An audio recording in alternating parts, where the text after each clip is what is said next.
Dans l'activité 3B, l'objectif est d'identifier toujours le lieu de prélèvement de l'eau et des minéraux, mais cette fois au niveau cellulaire. Donc on va également utiliser des observations microscopiques.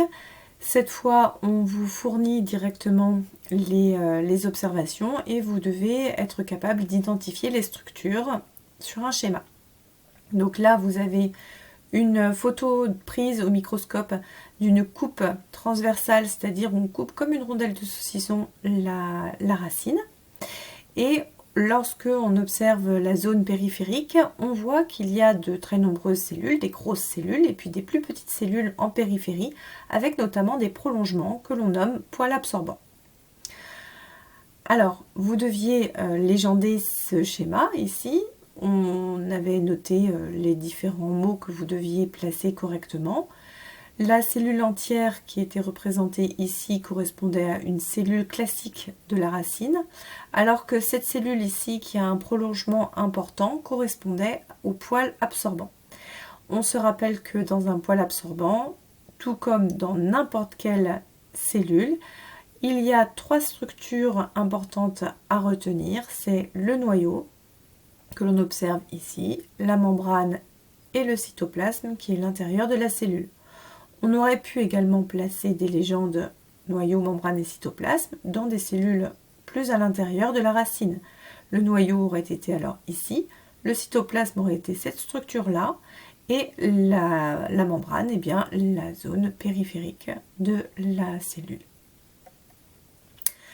Une fois ce croquis avec les légendes identifiées, vous deviez vous pencher sur quelques chiffres étonnants qui vous étaient fournis. Pour ça, vous deviez alors essayer d'expliquer pourquoi l'entrée de l'eau et des éléments minéraux va être beaucoup plus facile au niveau des racines chez les végétaux. Eh bien, regardez, diamètre d'un poil. Donc, on est sur une structure qui est extrêmement fine.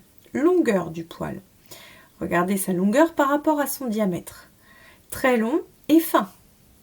La surface totale du poil, si on le déplie, fait 0,02 mm².